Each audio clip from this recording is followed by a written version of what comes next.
আসসালামু আলাইকুম। এখন আমি জর্দা সিমাই রান্না করব। প্রথমে আমি ঘি দিয়ে সিমাইটা সুন্দর করে ভেজে নেব। যত ভাজা ভালো হবে রান্নাটা তত সুন্দর হয়। সিমাই ভাজা হচ্ছে। সিমাই ভাজা হয়ে গেছে।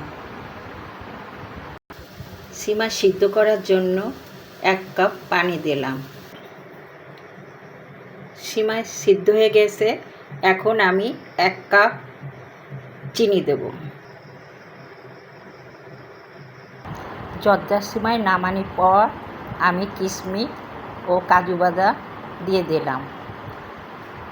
হয়ে গেল জর্দা সিমাই রান্না। সুন্দর একটা খাবার। ভালো থাকবেন শুভকামনা করছি। ধন্যবাদ সবাইকে।